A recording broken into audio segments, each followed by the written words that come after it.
Estamos aqui para mais um X1 com Raoni e temos a satisfação de receber Tatiana Brito, psicóloga, ela que também é docente, professora, ensina na universidade, tem uma trajetória de pesquisa significativa, sua conclusão de curso foi sobre a questão do presidiário, a tendência antissocial e o gesto espontâneo, algo muito importante, algo que talvez poucos não queiram nem relatar.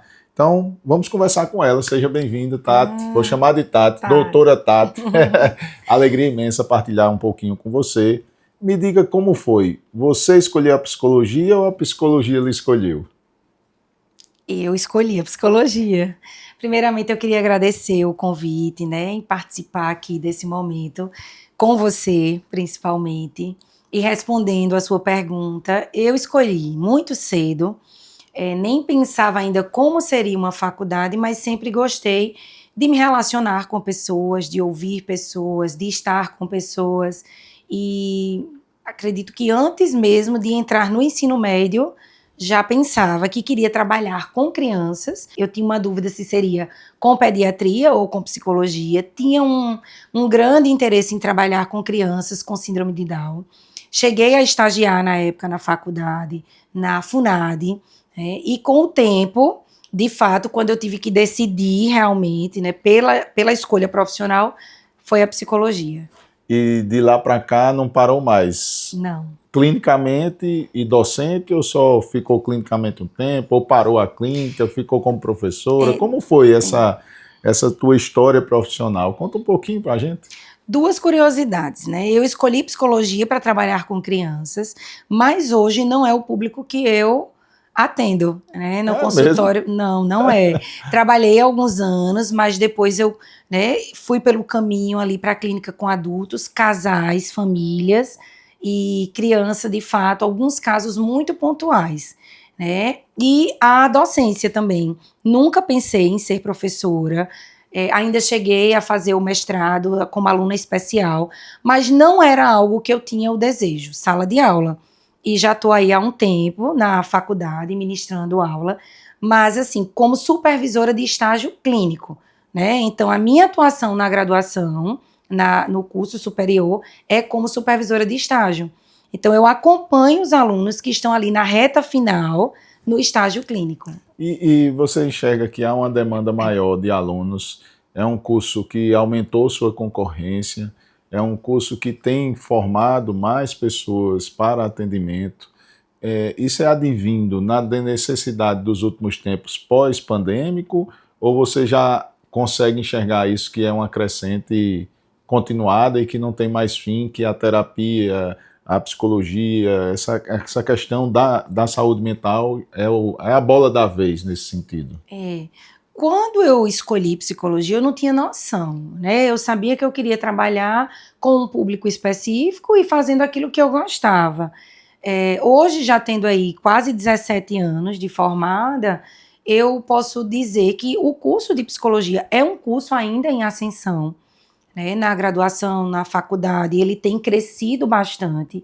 E é interessante também a sua pergunta, porque recentemente eu comecei o estágio com uma turma nova, e essa é uma turma que está se formando, a gente está em 2025, que iniciou exatamente na pandemia.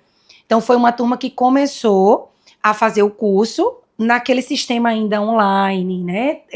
Não Híbrido, tinham as né? aulas híbrido, e a pandemia ela veio num momento assim para transformar muitas vidas, né? Muitas pessoas. Então a psicologia ela cresceu bastante. Eu acredito que foi um dos períodos que eu mais trabalhei foi durante a pandemia, né? Atendendo. Remotamente também. Remotamente. Eu já atendia um ou outro paciente de forma remota, mas na época o consultório onde eu trabalhava fechou completamente. Então eu montei toda a estrutura em casa e passei a continuar atendendo de forma remota em casa. Achava que a clínica ia declinar, né? Que alguns pacientes iam sair, que eles não iam acompanhar. Mas o número de pessoas que precisavam de atendimento, de acolhimento, ele só foi aumentando. Inclusive, durante a pandemia, eu me dispus, junto a alguns colegas, a fazer atendimento gratuito mesmo, um sistema de plantão, para atender as pessoas que estavam ali naquela linha de frente e que precisavam desse tipo de atendimento.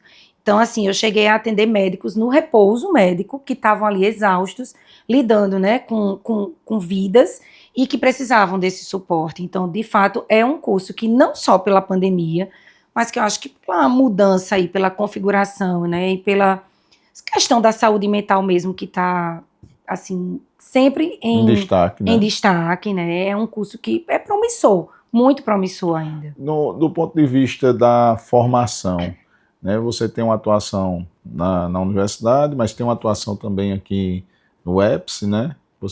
Isso, fiz minha formação. Como é essas duas facetas aí da... Eu fiz minha formação. Quando ainda estudante, eu sempre tive uma visão, assim... na verdade, eu comecei a trabalhar muito antes de ser psicóloga, não com psicologia. Então, eu sempre gostei de trabalhar, de estar à frente. Então, eu fiz de tudo um pouco. Desde vender pamonha lá na feirinha de Tambaú, ali em frente ao Hotel Tambaú, né? Trabalhava em recepção de academia, trabalhava com eventos. Então, quando eu estava ali perto de terminar o curso, eu pensei assim, eu já queria me formar e ter algo a mais. Então, eu soube que, de fato, o EPSI tinha uma formação e ainda no 8º período da faculdade, eu já entrei na especialização. Eita. Né? Então, quando eu me formei no 10º período, eu já tinha 1 ano de especialização, que fez todo o diferencial. Na época, foi a formação, a especialização em psicologia jurídica, que era um ramo, assim, na graduação, pouco falado, mas que me despertou muita atenção, porque eu já gostava de trabalhar com famílias, eu já tinha essa ideia, e a psicologia jurídica, ela me proporcionava estar perto de um gosto, né, com a prática. Então, Porque é para uma resolução de conflitos, aí explica aí como é que funciona essa parte. A psicologia jurídica. Para as pessoas entenderem, porque quem nos acompanha tem gente que entende, tem gente que não entende. Depois eu queria que você explicasse da psicologia jurídica, qual é a diferença da psicanálise para a psicologia, sim, né? Sim, essas duas perguntas muito aí. Comum. A psicologia jurídica, na época, né, ela era pouco difundida aqui na Paraíba, mas as minhas professoras da faculdade estavam trazendo, junto ao EPSI, que foi a primeira instituição a trazer o curso, né, a fazer o primeiro curso de especialização em psicologia jurídica. E aí, quando eu entrei, eu tive a oportunidade de fazer um estágio na vara de família. Né? Eu estagiava no setor psicossocial, junto à assistente social e às psicólogas, e a gente fazia avaliações de muitos casos de disputa de guarda, alienação parental, regulamentação de visita. Então, assim, sempre tinha... Adoção, não. Adoção, a parte de adoção já era um outro setor. Entendi. Mas a parte mesmo que eu fiz o meu estágio foi nessa resolução mesmo, assim, da questão da vara de família. A questão de adoção tem um outro setor, né? Tem a vara também de infância e juventude, mas eu não atuei, apesar de, através do EPSI, eles têm um grupo, né, um núcleo que estuda exatamente essa questão de avaliação, mas não era a área Entendi. que eu me aprofundava, né? Desde que eu entrei no curso de psicologia, que eu tinha aquela ideia de trabalhar com crianças, que eu atendi crianças, mas eu nunca olhei só para a criança. Sabe? Por trás daquela criança sempre tem uma família. Entendi. E aí eu entendi que a minha paixão era o todo. Era o todo. Era o contexto, assim, e é até hoje. Mesmo atendendo pacientes adultos, sendo esse o meu público maior, eu olho para aquele adulto sempre com um olhar de tem uma criança que habita naquele adulto e tem uma família por trás, né? Não tem como a gente focar exclusivamente no paciente. Que bacana. Me explica aí, eu tenho essa dúvida também, assim, entendo, compreendo, mas acho que a grande população é psicanálise e psicologia. Como é essa diferença? Em psicologia, a gente tem que fazer um curso de graduação que dura 5 anos, né? A gente tem um diploma e para ser psicanalista, não necessariamente você precisa ser formado em psicologia. Você precisa fazer segundo Freud, para ser psicanalista, a gente precisa de um tripé, que é análise pessoal, supervisão e estudo.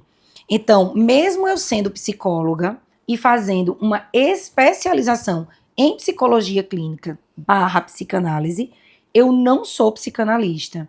Requer uma caminhada longa, de um processo de análise longo. Eu, particularmente, tenho 16 anos já de análise pessoal.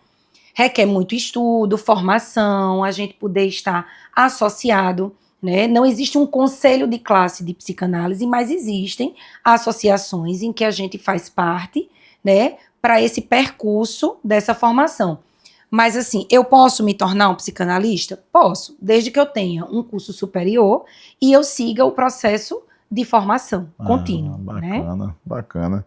Sua pesquisa sobre tendências antissociais e conflitos familiares revela um olhar único seu. Eu pergunto, que experiência pessoal ou profissional inspirou a você explorar esses temas? Olha, esse é um caso que é uma paixão que eu tenho, assim, desde a época que eu era estudante da clínica escola. Eu tive 2 casos que me marcaram muito.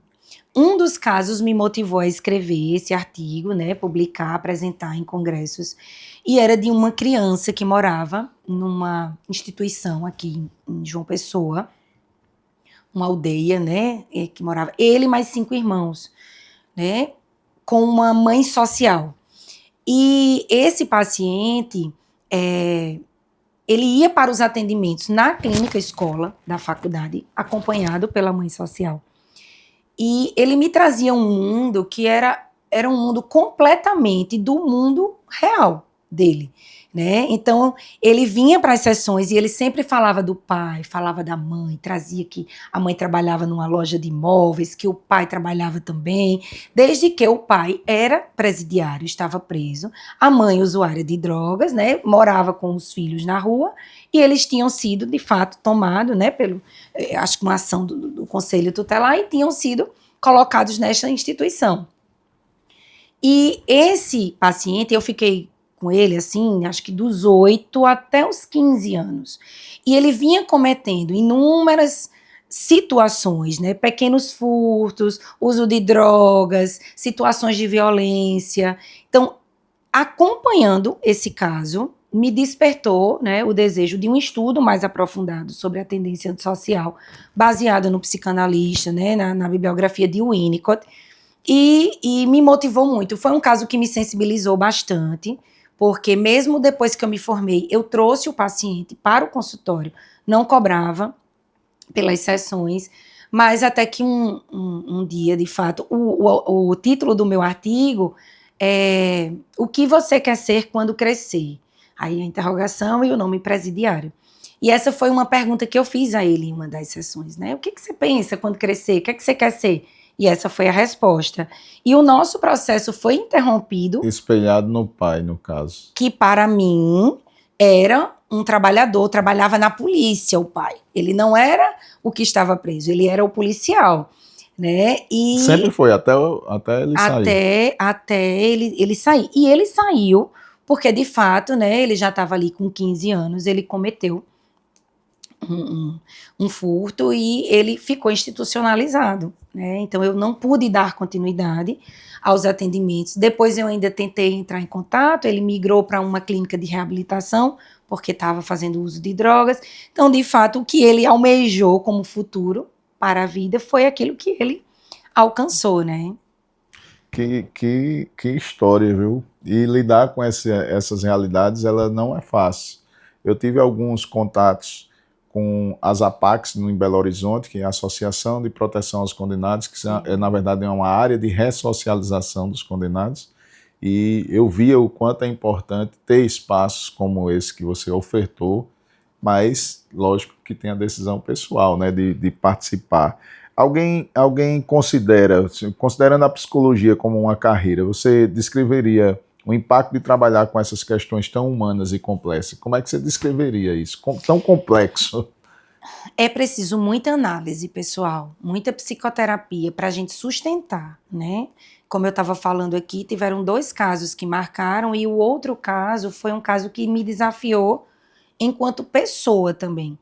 Porque na época eu tinha muitas resistências a participar de velórios, desses momentos assim. De despedida. e eu estava no plantão, na clínica, quando de repente para aquela viatura da polícia e me desce também uma criancinha, com os olhos assim, bem arregalados, né? Ele nem piscava, eu lembro da cena, e me disseram assim, olha, ele tá vindo de uma cena, foi uma chacina que teve aqui há alguns anos, e ele se escondeu embaixo da cama, e ele viu, acho que o vizinho, eu não lembro assim, matou todos os irmãos, sabe? Eram muitos filhos. Sobreviveu ele, que se escondeu embaixo da cama, e um outro irmão que não faleceu, mas que estava no hospital.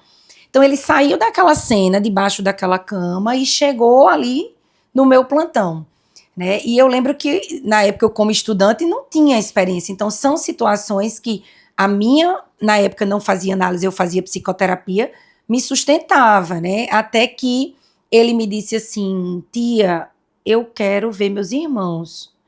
E no dia seguinte era o velório. Eu me lembro que era um ginásio que tinha, se não me engano, 6 ou 7 caixões na época. Deus.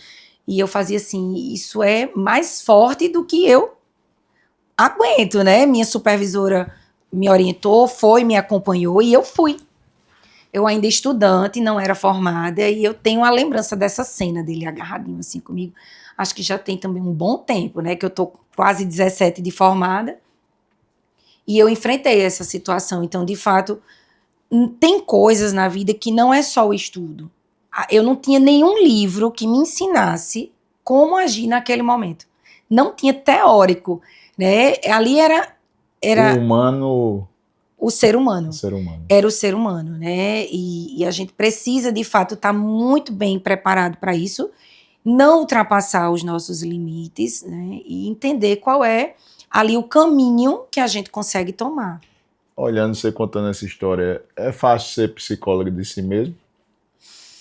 A gente não consegue, né? Eu costumo dizer, e é muito interessante essa pergunta, porque muita gente diz assim, fique tranquila, né? É mais fácil.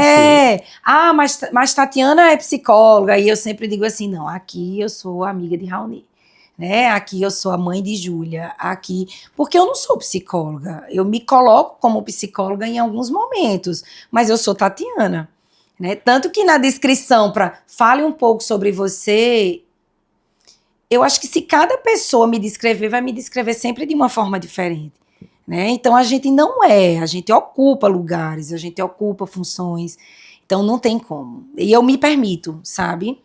Eu passei por uma situação muito difícil há uns 2 anos, e a minha rede social, ela é muito aberta, né? E o meu Instagram, ele era Tatiana Brito Psi. Quando aconteceu essa situação, que eu não colocava só aqueles textos profissionais, não era um perfil que eu queria me mostrar. E aí, em algum momento, eu mostrei uma fragilidade minha, um sofrimento. É até um vídeo que tem assim, que eu tava chorando. E alguém comentou no meu direct, nossa, mas você é psicóloga, né? Não sabia que você... Como assim? Você não tá dando conta dos seus problemas? Aquilo mexeu comigo. Eu lembro que eu parei o carro, gravei um vídeo para mim, e no mesmo dia eu tirei o psi. Porque eu disse, não é essa Tatiana. Eu quero que as pessoas vejam a Tatiana que eu sou. Eu não sou só isso, né? E tirei. Então hoje é só o Tatiana Brito, underlinezinho, porque de fato eu sou muito mais, né? Então é porque é como se todos olhassem para você e vissem aquela figura que tem que estar forte mentalmente, que tem que estar segura de si, que tem que estar sempre sorrindo, sempre bem. Não tem problema, não tem ansiedade, não tem estresse, né? E eu digo, dentista tem dor de dente, né? Endocrinologista às vezes tem as taxas alteradas, cardiologista tem infarto. Por que o psicólogo não pode sofrer, né? Ou ter um problema? Todo mundo tem, nós somos reais, né? Você até pode lidar com o sofrimento de uma forma diferente, mas ele lhe atinge de alguma forma, né? Sim, sim, é isso mesmo. E aquele que lidar com o sofrimento, Tati, qual é o seu sentimento em relação a isso? Lidar com o sofrimento. Tem muitas pessoas que estão assistindo que lidam de forma diferente, ou não ligam, ou deixam para depois. Enfim, tem vários...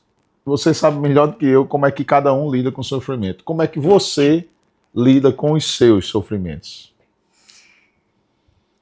Foi profundo, né, agora. Mas assim, eu diria que existem duas versões. Existem duas Tatianas. Uma Tatiana que achava, porque quando a gente se forma, a gente acha que tem que mostrar exatamente isso. E eu costumo dizer, se você entrar hoje nas redes sociais, você vê muito do mesmo. Porque todo mundo quer fazer aquilo que vai lhe trazer um sucesso, né? As curtidas. Isso. É outra coisa que eu oculto. Toda postagem que eu faço, eu oculto as curtidas, porque não faz sentido. É como se fosse um diário ali, aberto, em que eu partilho os meus pensamentos, o meu dia, né? Então, assim, tinha uma Tatiana, até um tempo atrás, que achava que tinha que sempre estar bem, né? E principalmente pós-pandemia, que foi um período muito crítico na minha vida, de 2021 até 2023, muito difícil. Foi um período, a gente está agora no mês, né, de setembro, que fala sobre a saúde mental, e que eu hesitei, nunca, né, falei sobre isso, mas foi um período muito difícil, em que eu adoeci psiquicamente mesmo, procurei ajuda psiquiátrica, fui ao psiquiatra, fiz todo o meu tratamento, mas eu não estava bem. E eu tinha aquela ideia de que eu precisava mostrar que estava bem, né? Então, assim, é muito difícil quando a gente foge da gente mesmo. E a gente vê, às vezes as pessoas estão ali, elas percebem, elas veem que você não é a mesma, mas a gente mantém aquela postura. Eu achava que para o meu consultório, para a sala de aula, para minha filha, para minha família, para minha casa, eu tinha que estar sempre bem. Então, muitas vezes eu escondia, eu não me permitia, né? E de 2023 em diante, de fato, eu entendi que não era isso que ia trazer o meu sucesso. Porque não adiantava eu ter um padrão de sucesso que a sociedade espera doente, né? Para mim, o meu sucesso hoje é ser verdadeiramente eu, né? Então, em 2023, eu conversei com o meu médico que me acompanhava, né? E eu disse a ele que eu não suportava mais o processo. E não sei, assim, se a gente consegue falar, né, sobre isso, mas eu cheguei, de fato, ao limite. Eu vi, Limite, seu olhar tá... limite, porque eu digo isso porque num Setembro Amarelo isso é muito importante, sabe? A gente saber que quando um ser humano ele chega a pensar que não aguenta mais viver, é porque ele está no limite. E eu era psicóloga, psicanalista, eu estava em análise, eu estava sendo acompanhada. Eu sou uma pessoa que tem uma crença muito forte, né? Que as pessoas também dizem, nossa, isso é falta de fé. Mas eu não conseguia mais, né? Eu cheguei ao ponto, assim, de acabar com tudo, né? E o que me fez, de fato, renascer foi a sensação de que tá tudo bem, você pode estar assim, sabe? Entendi. A aceitação de todo o processo. Do processo, né? Você pode estar assim, calma, dê um tempo, né? Esse ano recebi inúmeros convites seus para estar aqui. Eu disse assim, calma, que eu estou numa fase que eu quero me preparar para essa conversa. Porque eu acho que essa conversa, ela não é pra gente, ela é para quem está assistindo. Concordo. Sabe? Essa conversa é porque eu precisava me preparar para abrir isso, é muito íntimo, né? Nunca eu falei, quem tem conhecimento é o meu psiquiatra, minha mãe, minha família, né? Que estava ali comigo. Minha filha acompanhou parte do processo, né? E eu lembro que um despertar foi assim, mãe, você não é mais a mesma pessoa. Ali foi a virada de chave. Porque realmente aquela não era eu, né? Então acho que a gente precisa entender que reconhecer, pedir ajuda. Eu achava que eu tinha que sustentar aquela força. Isso mudou tudo. Tem um certo... Na verdade, é uma historinha que diz assim, todo soldado, ele pode ter medo de ir para a guerra. Ele vai para a guerra, mas ele pode ter medo de ir para a guerra. Você assumir isso, né, que tem o direito de estar assim, de colocar-se assim, Agradecer desse ponto de vista de você abrir seu coração, fazer os alertas necessários, direcionar o lugar certo, procure ajuda, vá. Sim. É importante. Passando do ponto de vista de conselho, você faz parte do Conselho Regional de Psicologia? Hoje não mais. Como é a sua atuação como foi sua atuação no conselho? Você ainda lida a partir da sua participação? Como foi essa participação? Hoje você lida diretamente com esses casos de divórcio, conflitos familiares? Como era isso? No Conselho de Psicologia eu fiquei por 8 anos. Né? Na época, assim, porque eu sempre gostei de movimento. Assim. Eu sempre gostei de estar, desde o colégio, tudo que é de evento, de festa, de palestra, festa mesmo, sim. Não, mas tudo que tinha muito movimento e pessoas, eu sempre gostei. Então, eu fiquei durante 8 anos como presidente da Comissão de Psicologia Jurídica. A gente conversa tanto que vai misturando, né? Mas eu quis justamente direcionar para aquilo que você participou e aquilo que você faz hoje, entendeu? E, de fato, né, foi uma experiência incrível, porque como profissional, como psicóloga, a gente se queixa muito do conselho. Ah, porque o conselho não faz isso. Ah, porque a carga horária, o valor pago é barato, né? É baixo. E depois eu entendi que existe o conselho, existe o sindicato, que tem coisas que são de ordem do conselho, tem coisas que são de ordem do sindicato. Eu gosto de falar, eu não gosto de entrar em confusão. Mas quando algo me inquieta, eu entro antes de me movimentar, né? Então, aquilo que me inquietava me condicionou e me fez a entrar no movimento. Fiquei durante esse tempo, foi uma experiência incrível, fiz muitas amizades, viajava para eventos, né, no Brasil, mas assim, cumpri minha missão lá. Cumpri, reconheço demais o trabalho do Conselho de Psicologia, do Sindicato de Psicologia. É um trabalho assim que vai além, realmente é algo pela causa, né? Temos desafios sociais muito contemporâneos, né? Polarização, seja ela política ou não, conflitos interpessoais, desistência de um do outro. Como é que você consegue essas respostas que a psicanálise e a psicologia podem oferecer resposta a essas realidades? Porque eu estou vendo que o povo está cansado de escutar o outro. Simplesmente, não, quero saber não. A pessoa está falando ali, desenvolvendo seu pensamento, a pessoa já está de saco cheio e não consegue conversar mais. Como é que a psicanálise e a psicologia podem oferecer umas respostas aí à sociedade? Na verdade, a gente vive num mundo hoje que tudo é muito embate. As pessoas elas têm a necessidade de provar para o outro que estão certas. Eu acredito que quando eu falo que existe uma Tatiana de 2023 para cá, é aquela que diz assim, fala.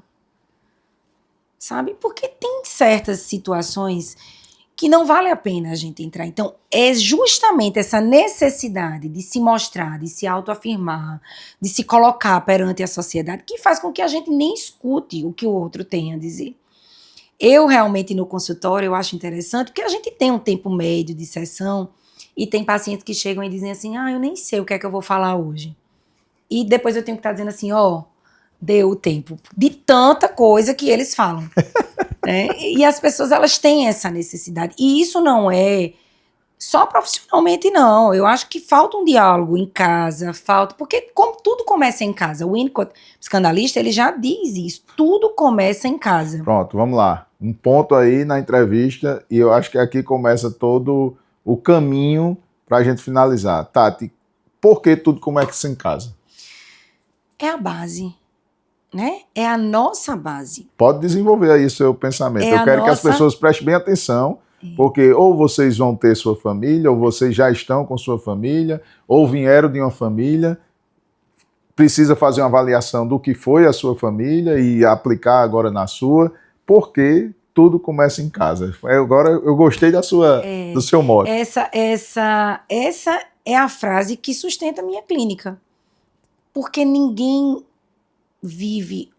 nasce sem ter uma outra pessoa. Não existe um eu que não dependa do outro.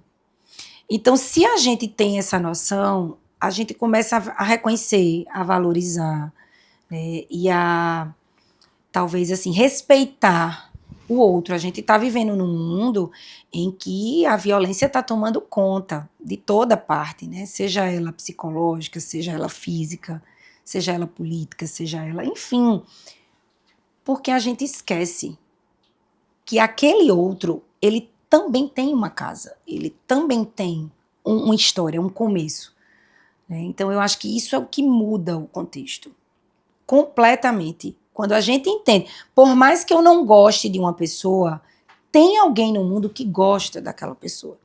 Então, isso faz com que a gente filtre muito o nosso discurso, né, a nossa troca, o nosso posicionamento. Eu não me posiciono politicamente, religiosamente, porque eu acho que cada um tem a sua história.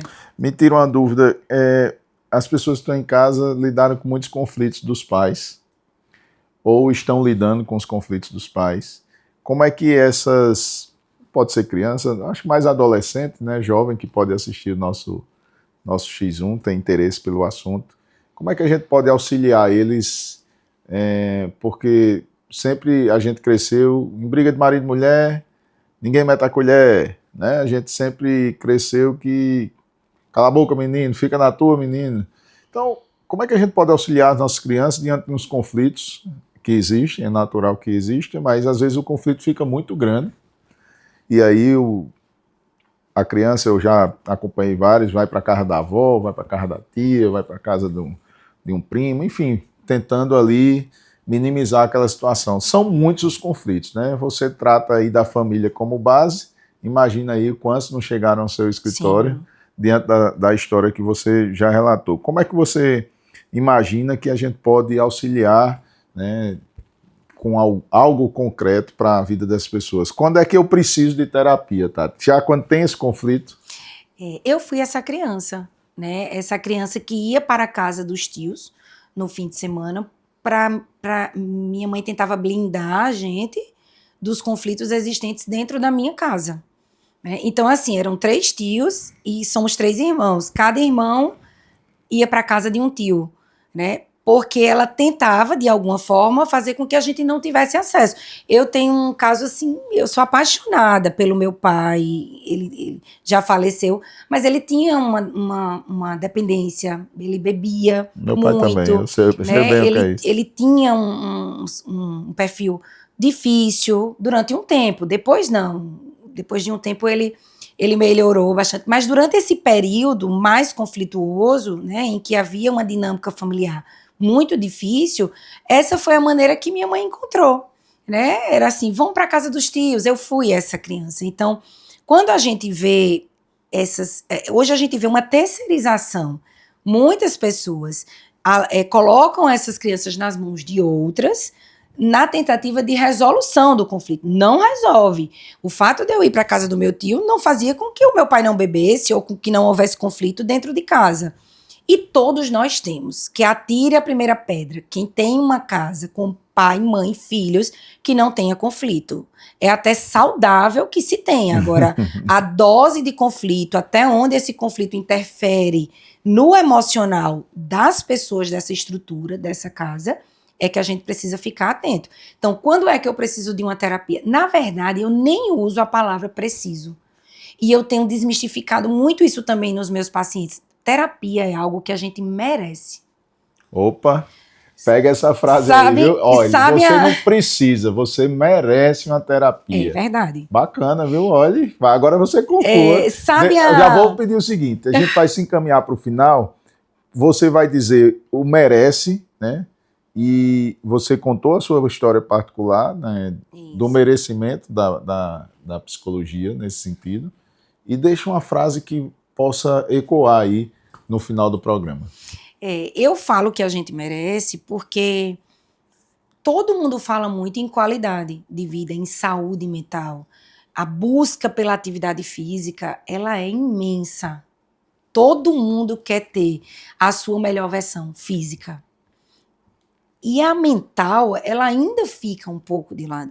Então, quando eu digo que todo mundo merece, é porque é um combo, eu diria, tanto físico quanto mental. e espiritual, independente. Eu não falo de religiosidade. Sim. É um combo, a gente precisa. Seria o tripé de Freud. Freud não disse que para ser psicanalista tem que ter a análise pessoal, o estudo e a supervisão. O combo da saúde mental é esse. Então, é um merecimento. Ninguém quer estar doente. Ninguém quer. As pessoas buscam muito a terapia quando acham que não dão conta mais do problema. Mas a terapia ela não vem para solucionar o problema. Todo ser humano, ele merece ter um espaço de escuta. E não só de ser ouvido, mas de poder se ouvir, que é o nosso papel. E eu considero uma parte mais difícil. Considero a parte mais difícil é nós nos ouvirmos. É muito.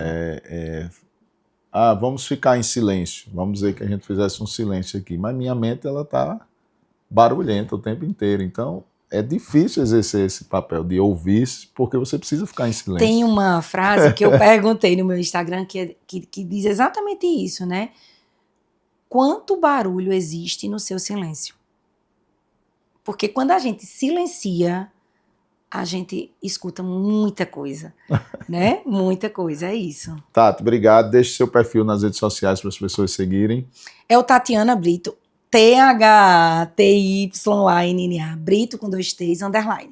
Sigam ela, vocês vão ver um bom conteúdo, uma mãe exemplar. Nem deu tempo de nós falarmos sobre Júlia, a nossa campeã da ginástica, mas siga nas redes sociais, Tati, que vocês vão ver o quanto ela traz a realidade de vida dela, mas contribuindo principalmente com a nossa. Então, obrigado, Tati, foi uma alegria imensa partilhar. Eu que agradeço, você. assim, pelo espaço, né, pela fala e, de fato, quem me conhece sabe que eu sou a pessoa que demora a responder mensagem, que demora a responder nas redes sociais, né, mas quando eu me disponho a fazer uma coisa, eu só faço se eu tiver interesse. Essa é a nova Tatiana.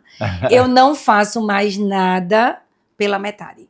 Se eu estou aqui, eu estou inteira. E eu prorroguei essa vinda porque eu queria estar pronta, né? Para ajudar tantas pessoas que eu sei. Talvez seja mais uma entrevista, mas talvez essa entrevista toque a muitas pessoas que estão precisando de apoio. X1 com Raoni entrevistou Tatiana Brito, nossa psicóloga. Uma alegria imensa trazê-la até aqui, até você. Obrigada.